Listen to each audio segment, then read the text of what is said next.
जब कोई भी यमदूत अयोध्या में प्रवेश नहीं कर पाया तो इससे क्रोधित यमराज स्वयं अयोध्या की ओर चल दिए। पर जैसे ही वे अयोध्या के मुख्य द्वार पर पहुंचे, हनुमान जी ने उनका मार्ग रोक दिया और काफी कहासुनी के बाद भी जब हनुमान जी ने यमराज को अंदर नहीं जाने दिया तो यमराज ने क्रोधित होकर अपने भयानक यमदंड से हनुमान जी पर प्रहार कर दिया। पर वे शायद ये भूल गए वे सिर्फ काल है और हनुमान जी महाकाल। दरअसल त्रेता युग के अंत में श्री राम की लीला समाप्त होने को थी और तभी अचानक पूरे यमलोक में शोक मनाया जाने लगा, क्योंकि कुछ देर पहले ही यमराज घायल अवस्था में कराहते हुए पृथ्वी से यमलोक में प्रवेश किए थे। किसी भी यमलोक वासी को ये समझ नहीं आ रहा था कि क्या हुआ है और सभी के काल यमराज की ये दशा किसने की। ऐसा कौन पृथ्वीवासी है जो यमराज से भी शक्तिशाली है। असल में यह सब कुछ दिन पहले हुए यमराज और चित्रगुप्त के बीच एक गंभीर बहस का परिणाम था। चित्रगुप्त ने यमराज से कांपते हुए कहा, प्रभु अब वो समय आ गया है जब आपको श्री राम से पृथ्वीलोक छोड़ने का आग्रह करना होगा, पर इसमें एक बहुत ही बड़ी समस्या है। इस पर यमराज ने कहा, कैसी समस्या चित्रगुप्त, साफ साफ बताओ। तब चित्रगुप्त ने कहा, प्रभु अयोध्या में पिछले कई वर्षों से कोई भी यमदूत प्रवेश ही नहीं कर पाता। इस वजह से अयोध्या के किसी भी मनुष्य की मृत्यु नहीं हो पा रही। आप चाहे तो यमदूतों से पूछ सकते हैं। और तब यमराज के पूछने पर यमदूतों ने बताया कि जब वे अयोध्या के समीप पहुंचते हैं तो अयोध्या के द्वार पर पहरा दे रहे एक वानर के शरीर से निकलता हुआ प्रकाश जैसे ही उनके शरीर पर पड़ता है तो उनके शरीर जलने लगते हैं और इसलिए वे आगे नहीं बढ़ पाते। यह सुन यमराज के पूछने पर जब चित्रगुप्त ने यह बताया कि वो वानर कोई और नहीं स्वयं हनुमान है तो यमराज ठहाके मारकर हंसते हुए कहने लगे, तुम लोग हनुमान से इतना डर रहे हो, मैं चाहूं तो किसी के भी प्राण ला सकता हूं, फिर वो हनुमान किस गिनती में है। और इतना कहते ही यमराज अपने महिष भैंसे पर सवार होकर अयोध्या की ओर चल पड़े। पर जैसे ही वे अयोध्या के द्वार पर पहुंचे, हनुमान जी उनके सामने आ गए। हनुमान जी ने अत्यंत विनम्रता से प्रणाम करते हुए कहा, हे धर्मराज, आप मृत्यु के देवता हैं, आपका यहाँ आना अशुभ संकेत है, कृपया बताएं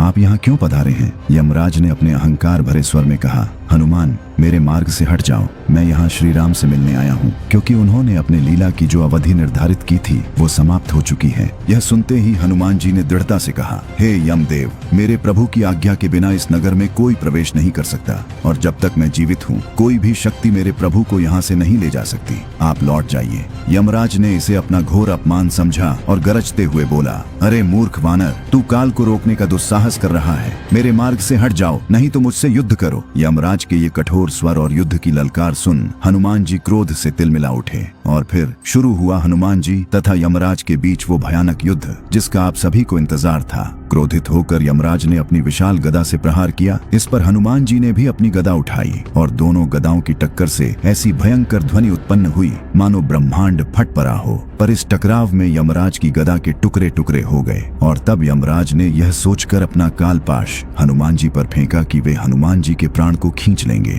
पर हनुमान जी ने उसे हवा में ही पकड़ा और अपने दोनों हाथों से ऐसा खींचा कि उसके टुकड़े टुकड़े हो गए। अपनी पराजय समीप देख यमराज क्रोध से तिलमिला उठे। उन्होंने अपना सबसे प्रलयंकारी अस्त्र यमदंड निकाला और गर्जना करते हुए हनुमान जी पर अमोघ यमदंड से प्रहार कर दिया। उस प्रलयंकारी यमदंड को अपनी ओर आता देख हनुमान जी का शांत और सौम्य मुखमंडल प्रलयंकारी तेज से धधक उठा। उन्होंने अपना रूप इतना विकराल कर लिया कि यमराज उनके सामने एक चींटी के समान लगने लगे और जैसे ही वह अमोघ यमदंड उन तक पहुंचा, हनुमान जी ने अपना विशाल मुख खोला और उस अमोघ यमदंड को ठीक वैसे ही निगल गए जैसे उन्होंने भगवान शिव का त्रिशूल निगला था। यह देख यमराज के होश उड़ गए और इसी समय क्रोधित हनुमान जी ने यमराज पर अपनी गदा से ऐसा प्रहार किया कि यमराज दर्द से कराहते हुए भागने लगे। उन्होंने युद्ध से पीछे हटना ही उचित समझा। यमलोक पहुंचकर भी यमराज कांप रहे थे, वे पराजित हो चुके थे और अब उनके मन में हनुमान जी को परास्त करने की तीव्र इच्छा ने जन्म ले लिया था। वे हनुमान जी से लड़ने के लिए अपने शक्ति को बढ़ाने लगे। उधर एक दिन हनुमान जी श्री राम के चरणों को दबा रहे थे और श्री राम सिंहासन पर बैठे कुछ सोचते हुए अपने हाथ से अंगूठी निकाल कर निहार रहे थे।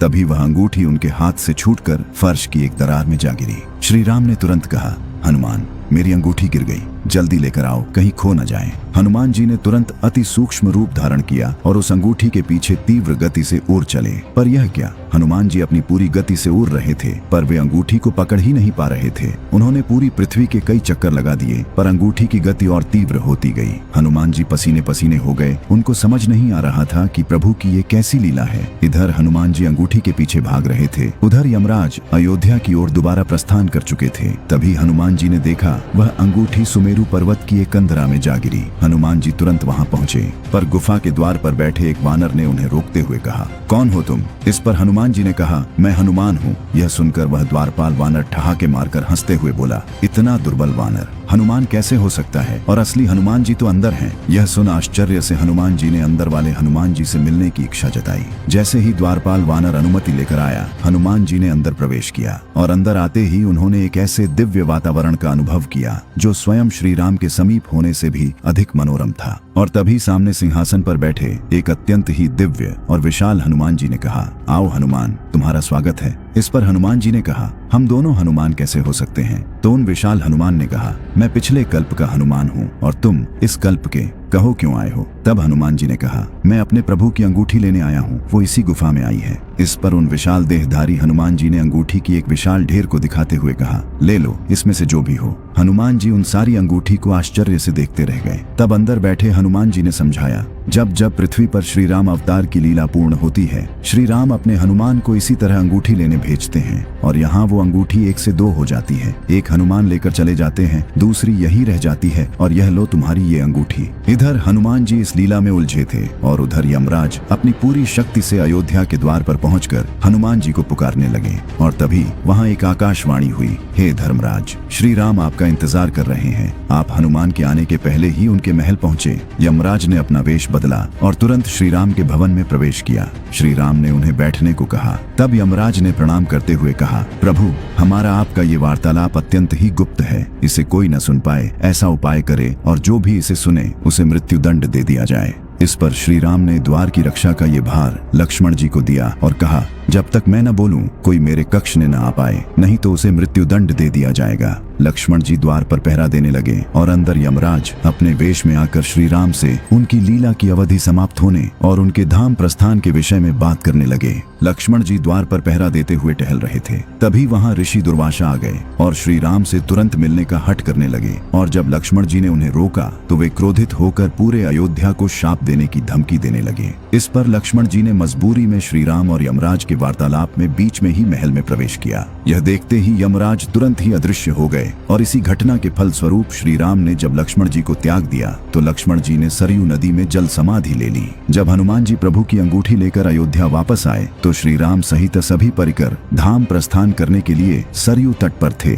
और जैसे ही हनुमान जी को सारी घटना का पता चला, उन्हें पहले तो यमराज पर क्रोध आया, पर बाद में इन सभी घटना को प्रभु की लीला का हिस्सा जान सब भूल गए। श्री राम ने हनुमान जी को कलयुग के अंत तक पृथ्वी पर रहने को कहा और इस प्रकार हनुमान जी तथा यमराज के बीच हुए इस